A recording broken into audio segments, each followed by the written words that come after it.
बिस्मिल्लाहिर्रहमानिर्रहीम। अस्सलाम वालेकुम।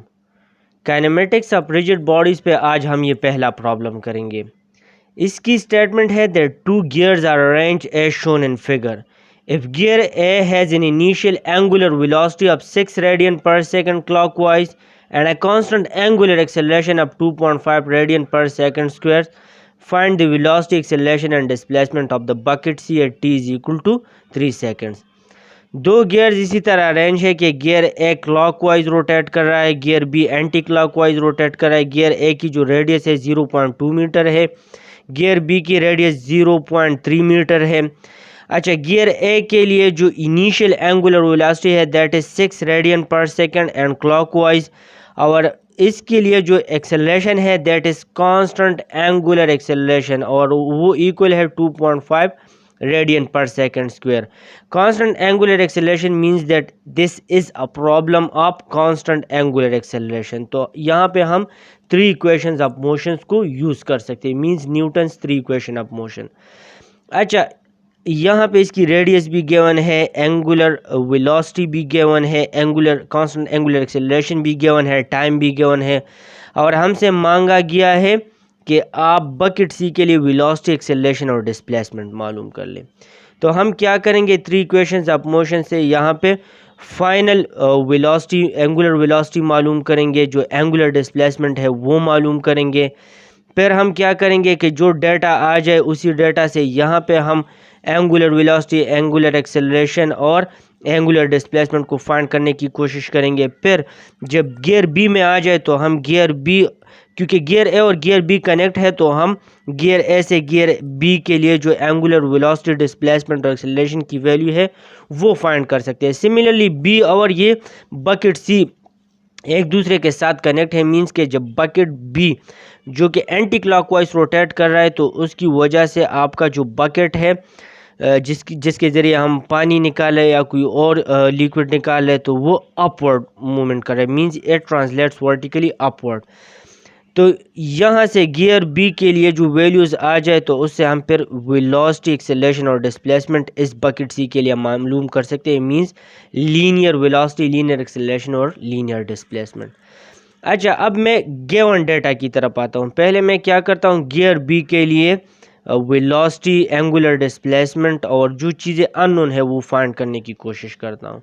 तो पहले मैं मोशन ऑफ गियर ए की तरफ आता हूँ। पहले सोल्यूशन में मोशन ऑफ गियर ए की तरफ आता हूँ। And gear A's rotating with uniform angular acceleration, और यहाँ पे ओमेगा नॉट मींस के इनिशियल जो angular velocity that is 6 radian per second. फिर नेक्स्ट डेटा इज कि आपने omega naught means initial angular velocity हमें मालूम है। अब हमें क्या करना है, फाइनल एंगुलर वेलोसिटी यहाँ से मालूम करनी है। फिर angular acceleration alpha is equal to 2.5 radian per second squared, means this acceleration is uniform angular acceleration. So हम क्या करेंगे, यहाँ पे 3 इक्वेशंस ऑफ मोशन को यूज़ करेंगे। और नेक्स्ट जो है, यहाँ पे हमने ये वैल्यू अननोन है, मींस एंगुलर डिस्प्लेसमेंट मालूम करनी है। टी गिवन है, T is equal to 3 seconds. और अगर हमें रेडियस की ज़रूरत हो, फ़िलहाल है तो नहीं, लेकिन यहाँ पे जो रेडियस है मोशन ऑफ गियर ए के लिए जो रेडियस है that is R is equal to 0.2 metre. अच्छा जी, अब हम क्या करेंगे, क्योंकि ये जो एक्सेलरेशन है that is uniform angular acceleration motion. So यहाँ पे हम क्या करेंगे, इक्वेशंस ऑफ मोशंस को यूज़ करेंगे, 3 इक्वेशंस ऑफ मोशन। तो पहला जो है that is V F is equal to we I plus A T. So यहाँ पे एंगुलर में क्या होगा, omega is equal to omega not plus alpha T. अब क्या होगा, आप इनमें वैल्यूज़ को पुट कर ले, तो वैल्यूज़ को मैं पुट कर लूँगा। ओमेगा नॉट की जगह पे मैं लगा लूँगा 6, एल्फा की जगह पे मैं लगा लूँगा 2.5, टी की जगह पे मैं लगा लूँगा 3। जब मैं सिंप्लीफाई कर लूँगा इसको तो ओमेगा की वैल्यू आ जाएगी 13.5 radian per second, means final जो एंगुलर वेलोसिटी है it's value is 13.5 radian per second. अच्छा, पहली वैल्यू ये आ गई। नेक्स्ट अब हमने क्या करना है, एंगुलर डिस्प्लेसमेंट को मालूम करना है। तो एंगुलर डिस्प्लेसमेंट के लिए मैं s is equal to we i t plus half a t square ये इक्वेशन यूज़ कर सकता हूँ। अच्छा, तो मैं क्या करूँगा, s is equal to we i t, तो s की जगह मैं थीटा लगा लूँगा और वी आई की जगह omega not plus half a t square, तो अल्फा टी स्क्वेयर। अब यहाँ पे मैं वैल्यूज़ को पुट कर लूँगा। वैल्यूज़ मेरे पास है omega naught is 6, t is equal to 3 plus half alpha which is constant और यूनिफॉर्म एंगुलर एक्सेलरेशन, और 2.5 इसकी वैल्यू है और यहाँ पे 3 स्क्वायर है। जब मैं इसको सिंप्लीफाई कर दूंगा तो मेरे पास आंसर आ जाएगा 29.25 एंड एंगुलर डिस्प्लेसमेंट को हम रेडियन में लेंगे। अच्छा, तो यहाँ पे अब मेरे पास वैल्यू आ गई। वैल्यूज़ क्या है कि at T is equal to 3 seconds मेरे पास ओमेगा नॉट ये है, ओमेगा ये है, थीटा ये है, एल्फा ये है। तो अच्छा, तो अब मैं फाइनली वैल्यूज़ को किस तरह लिख सकता हूँ कि at T is equal to 3 seconds, 3 seconds के बाद मेरे पास जो एंगुलर एक्सेलरेशन है इसकी वैल्यू है 2.5 radian per second square and I need this in motion of gear B. और ओमेगा ए की वैल्यू जो है फाइनल एंगुलर वेलोसिटी जो है that is 13.5 radian per second and angular displacement is equal to 29.25 radian. तो ये final values आ गई और ये वैल्यू मुझे मोशन ऑफ गियर बी में चाहिए। Next, motion of gear B. We know that gear B is couple to gear A. अब जब ये गियर ए के साथ कपल है तो क्या होगा कि it will also rotate with uniform angular acceleration. और यहाँ पे क्या होगा कि हमारे पास जो वेलोसिटी होगी it will be equal, means के गियर ए और गियर बी में जो वेलोसिटी होगी वो इक्वल ही होगी, simple velocity. Similarly, acceleration A will be same in gear A and gear B, and similarly displacement S will be same in gear A and gear B. So यहाँ पे हम क्या लिख सकते हैं, आप इस तरह लिख सकते हैं कि gear B is rotating with uniform angular acceleration because it is coupled to gear A. अब मैं क्या लिख सकता हूँ, V is equal to V दोनों में सेम होगा। सो v के लिए हम लीनियर और एंगुलर वेलोसिटी को जब हमने कन्वर्ट किया था, so v is equal to R omega. लेकिन अब क्या होगा, ए के लिए आर ए, गियर ए के लिए, और यहाँ पे omega A, and that will be equal to R B omega B, क्योंकि वेलोसिटी दोनों में सेम है। अब क्या कर ले, सिंपल आप वैल्यूज पुट कर ले। आर ए की वैल्यू हमारे पास है R A is equal to 0.2 metre और आर बी की वैल्यू जो है that is 0.3 metre from the diagram, और ओमेगा ए की वैल्यू जो है that is equal to 13.5 radian per second, और ओमेगा बी की वैल्यू हमने मालूम करनी है क्योंकि गियर बी भी एंटी क्लॉकवाइज रोटेट हो रहा है।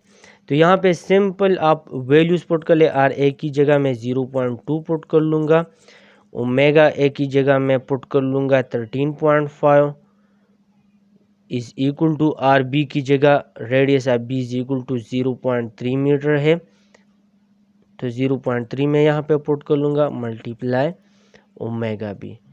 तो सिंपली मैं क्या कर लूँगा, यहाँ से ओमेगा बी की वैल्यू मालूम कर लूँगा। Omega B will be equal to 9 radian per second. तो omega B 9 radian per second इसकी वैल्यू आ गई। अच्छा, नेक्स्ट अब क्या है कि यहाँ दोनों में जो एक्सेलरेशन है वो भी सेम होगा। So A is equal to R alpha, so यहाँ पे R A alpha A is equal to R B alpha B.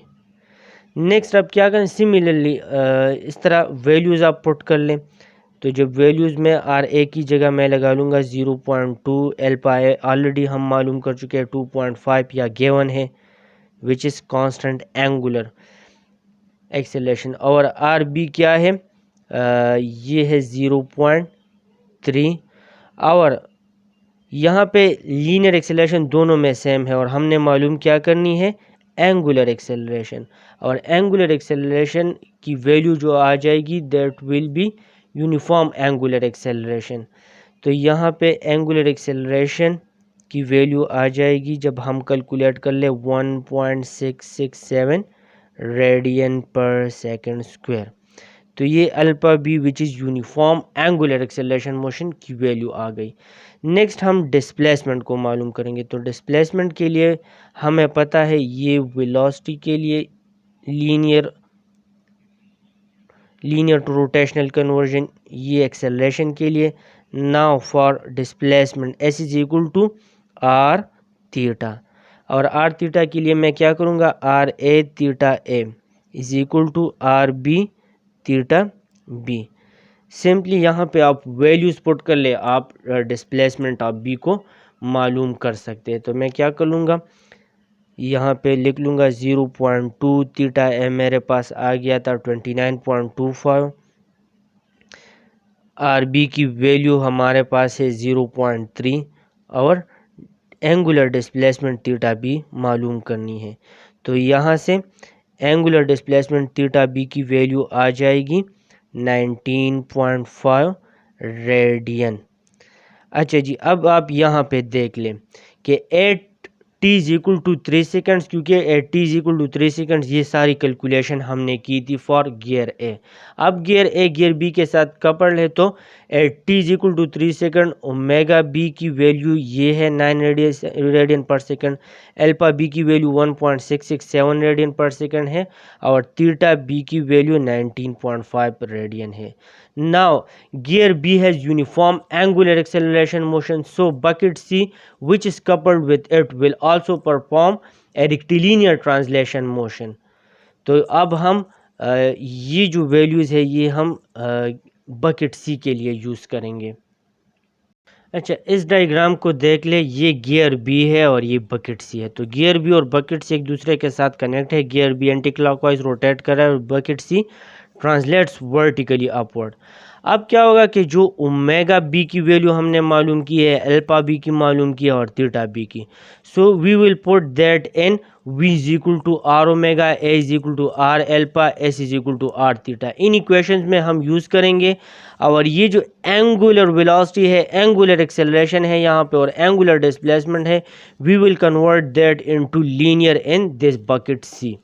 तो जो एंगुलर टू लीनियर कन्वर्जन है, तो इससे हम वेलोसिटी, एक्सेलरेशन और लीनियर डिस्प्लेसमेंट की वैल्यू इन बकेट सी मालूम करेंगे। लेकिन जो रेडियस है, रेडियस हम इस बकेट के लिए जो ये सर्कल है दैट इज़ 0.125 मीटर, तो यहाँ पे हम ये वाला रेडियस यूज़ करेंगे। So for motion of bucket C, V C, जो सी बकेट सी में लीनियर वेलोसिटी होगी that will be equal to radius R omega B. लेकिन आपने ख्याल रखना है कि रेडियस आपने 0.125 जो बकेट सी के लिए वो यूज़ करनी है। सो यहाँ पे 0.125 और ओमेगा बी जो कि एंगुलर वेलोसिटी है at bucket C that is 9। तो वी सी आप मालूम कर सकते हैं दैट इज़ इक्वल टू 1.125। तो बकेट सी जो कि वर्टिकली अपवर्ड मूवमेंट कर रहा है तो उसकी वेलोसिटी जो है 1.125 मीटर पर सेकेंड है और ये हमारा पहला अननोन है जो हमें चाहिए। नेक्स्ट हम एक्सेलरेशन को मालूम करेंगे, ए सी। तो A C is equal to R alpha B. Are same आपने यही वैल्यू यूज़ करनी है 0.125 मीटर और अल्फा बी जो हम मालूम कर चुके हैं that is equal to 1.667 radian per second square. तो यहाँ से ए सी की वैल्यू आ जाएगी जब मैं कैलकुलेट कर लूँ 0.21 मीटर पर सेकंड स्क्वायर। तो ये हमारा सेकंड आंसर हो गया। नेक्स्ट हमने लीनियर डिस्प्लेसमेंट एस सी मालूम करनी है, that is equal to R theta B. Theta B हम मालूम कर चुके हैं 19.5 रेडियन और R is equal to 0.125। So मैं वैल्यूज पुट कर लूँगा 0.125 multiply 19.5 radian. So S C मेरे पास आ जाएगा 2.43 मीटर और ये हमारा थर्ड अननोन हो गया और ये थर्ड आंसर है।